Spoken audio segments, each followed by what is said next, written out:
Sewage Show. Hey, welcome back.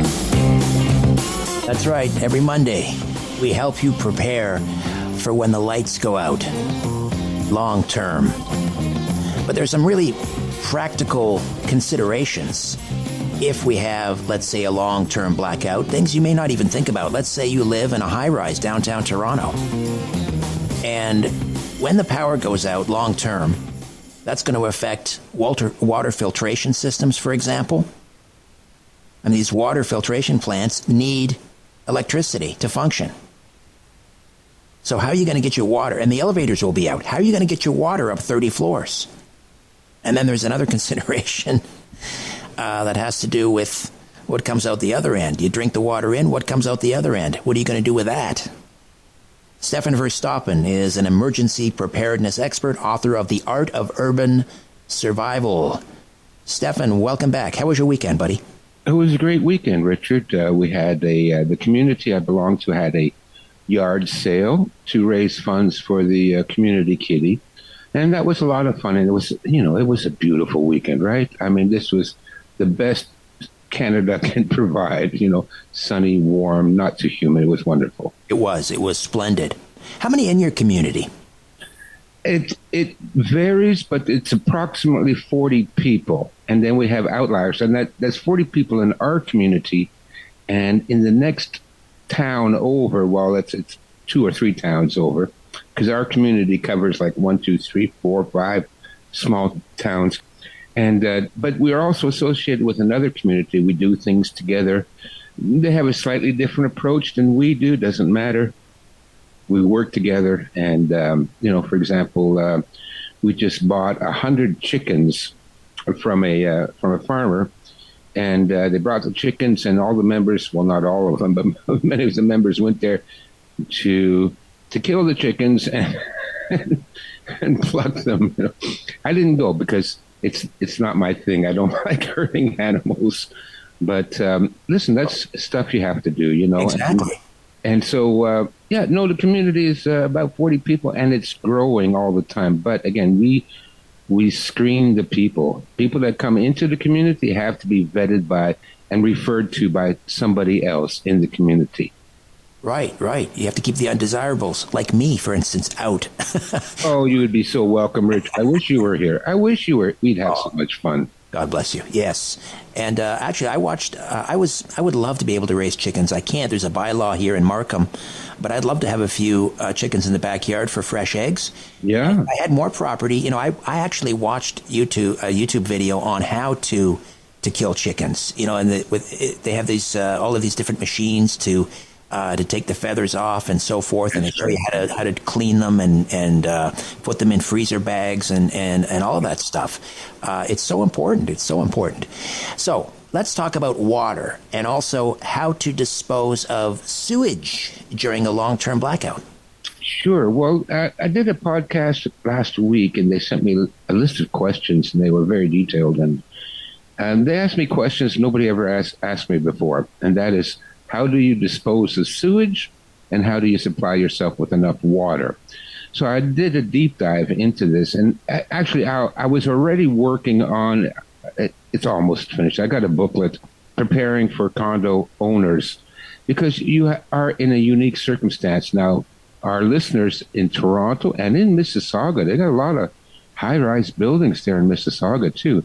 If you live in a high-rise building, you are going to face unique problems during a shutdown of the grid or during some sort of natural disaster. And the most important problem you're going to be facing is water.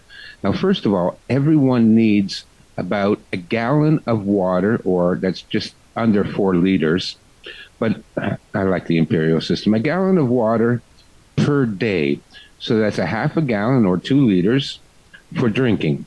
Half a gallon or a quarter gallon for cooking and washing. Washing, exactly. So you're going to be reduced to sponge bath. So a gallon a day minimum per person, that's what you're going to need. But you know what? You're going to need a lot more than that. That's the minimum. Now, if you live in a high-rise building, say in Mississauga, The way these condos and high-rise buildings work is that they pump water up to the roof. Now, if you see those old Spider-Man movies, they always have the big tank on the top of the building there in New York City, and that's where they pump the water, and then the water is fed by gravity down through the rest of the building. Now, modern buildings don't have a big tank on the top of the roof. They distribute the water, every 5 floors, every 10 floors, there is a water catchment. But here's the thing is you need electricity to pump the water up there. So when the power goes out, I don't know how much water, each building is different, how much water you will still have in the cisterns.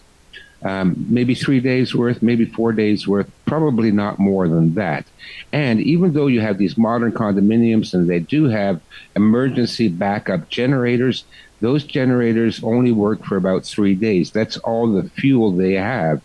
So somebody has to either refuel those generators or they're not going to work. Stefan, I've got to jump in here because I have to take a quick time out. We'll come back and continue to discuss water and also how to dispose of sewage during a long-term blackout. Stefan Verstappen, emergency preparedness expert, author of The Art of Urban Survival, ChinaStrategies.com and FormingCommunities.com. Back with more in a moment. Stay with us. Back to the conversation on The Richard Syrett Show. News Talk, Saga 960 AM. And we are back with Stefan Verstappen, emergency preparedness expert, author of The Art of Urban Survival, ChinaStrategies.com and FormingCommunities.com. So you're living in a 60-story downtown Toronto or Mississauga condo, and the lights go out, the power goes out for an extended period of time. How do you get water up to that 60th floor condo when the elevators are out? And also, how do you dispose of the sewage? All right, so Stefan, you were sort of outlining, if you live in a condo and they have emergency generators, they might last 3 days. They may have a catchment system, for water that might last 3 days. But let's say the power's out for 2 weeks, 3 weeks. What do you do then? Well, then you're going to have to source the water from outside. And this is the problem. Now, let's say you're in Toronto. So, okay, we got the Don River and we got Lake Ontario. Yum, yum. Yeah, so now you're going to have to take your, 2 5-gallon jugs and walk down to Lake Ontario, assuming that, the streets will be clogged or you can't get gas for your car. So you're going to probably have to walk.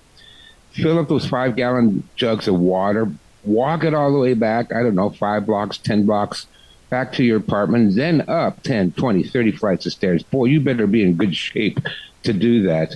Now, I have designed a way, I've planned it out in my book for Survival for Condo Owners, of how we could do that. But again, you have to kind of form a community so that you would have people that would bring water up 2 stories and put it on the landing. And then people on the second story would bring water up another 2 stories and put it on their landing. So we're doing like a fire bucket brigade, right? Right. But again, you got to plan for this. You got to organize this stuff. In the beginning, what you're going to be stuck with is you're not going to have enough water. And again, we know from the law of threes, you can go 3 minutes without air, but 3 days without water. So you don't have a lot of time to mess around. So you've got all this problem of hauling hundreds of pounds of water from Lake Ontario, then back to your apartment or your condo, and then up how many flights of stairs, and then you still have to purify it. So that's why I recommend anybody that lives in the condo, you got to store at least 1 week's supply of water right now. 1 gallon per person minimum. So if you have 3 people in the house, 3 gallons per day. For a week, you need to store 21 gallons of water in your apartment. And the reason for that is, look, when the lights go out, are you ready to walk down to Lake Ontario and start filling up fire? That's not practical. Even if you lived in a house on the main floor, it's not practical to walk all the way down to Lake Ontario and all the way back. What is a 5-gallon? How much does that weigh? A 1 liter weighs 1 kilogram. Right. Right? Yeah, so a gallon weighs 10 pounds, so 5 gallons will weigh 50 pounds. Yeah, that's just not practical. No. Well, listen, I recommend people, if you're living in a suburban area in Toronto, then at least buy a garden cart it's like a wheelbarrow, except it's got two wheels. They use them in the gardening, and you can, carry 150 pounds of these things and wheel them around because you're not going to be able to carry this stuff in your hands or on your back. So if you had a cart that you can wheel down to the Don River and fill up with water and cart it back, it'll make your life a lot easier. I have the cart, as you know, on the back of my bicycle, and which has been worth its weight in gold. And I can take that off the bicycle and pull it. And anyways, I can carry 150 pounds. But even if you live in a house in Toronto, you got to have a week's supply because when the power goes out or there's some kind of a disaster, you are not going to have time to suddenly, hike down to the river, hike down to the lake, and pull up all this water, bring it all back, and then start purifying it because it might take a day to purify all that water. There's different ways we can do, with bleach and iodine and osmosis and distilling it, and boiling it is always the simplest and easiest way. But if you're on gas or electric, then you can't boil it either. So getting clean water is going to be a big problem. That's why minimum 1 week's worth of water in your house, and that will give you 3 days breathing room. Now, second problem that comes up is how do you dispose of human waste? If you live in a high-rise building or a condo, the toilets are gravity fed, all right? But if you don't have water, once the water tanks are empty, then you can't flush the toilet. How are you going to get the stuff down there? So now you're going to have to haul an extra gallon of water per day just to flush the toilet. And then let's say the toilet then backs up because, listen, you got an 80-story, condominium, and everybody's using the toilet, but they don't have enough water to flush everything down. How long will it take before the pipes are plugged and everything starts coming back up? The people upstairs on the floor above you flush their toilet, your bathroom gets flooded, okay? So this is going to cause a lot of trouble. And during most disasters, most wars and natural disasters, the number one cause of death is disease caused by not being able to, like dysentery, cholera, and typhoid. All of these are typical diseases that occur when you can't dispose of your feces. Now, there are stopgap methods, and I've had to use this one time. Even, if you live in a house and you have a septic tank system, you need an electric pump to pump the sewage into the electric tank system. And if the power goes out, you're in the same problem. So even if you're in the country, in a nice bungalow, you might still not be able to flush the toilet. And so then you have to do what I had to do, and that is you get big, heavy-duty garbage bags. You scoop out all the water that's in the toilet bowl. You put the garbage bag in there, you flip the lid down, and then you do your business in the garbage bag. Let me tell you, it's very unpleasant because then you got to wrap this garbage bag up and you need to dispose of it. Now, where are you going to put it? If you have enough property, then you can dig small, what they call cat holes. It's a 4-inch by 4-inch hole. And you can put your waste product in there, bury it. But, after a month, you can't walk anywhere in the backyard without stepping into a hole full of crap. No, because the whole thing will be potted. And so where do you get rid of this stuff? I mean, and again, with the power outage and with a natural disaster, is there going to be garbage pickup? What I did is I ended up putting it in the garbage on the side of the street. And, it was double bagged and everything like that. So, but still very unpleasant. But anyways, if you're living in the city, a week's supply of fresh water minimum, and stockpile bleach and heavy-duty garbage bags. Because if the toilets don't flush, I mean, you can get those camping toilets. They're like a 5-gallon can, and they get a toilet seat on it. And you do the same thing. You put a garbage bag in there and you sit on it. But you don't need to buy the camping toilet because you got a toilet in the house. So you can improvise and use the toilet in the house. So garbage bags, bleach to disinfect as much as you can so you don't come down with these diseases.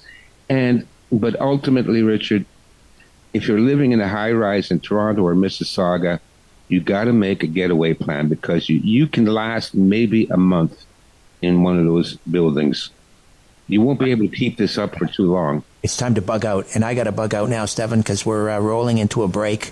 Top of the hour, but we'll talk again next week. Maybe we can finish up with this and move on to some other topics. Stefan Verstappen, emergency preparedness expert, author of The Art of Urban Survival, ChinaStrategies.com, formingcommunities.com. Hour 2 awaits, including the great Dr. Steve Turley. Stay with us.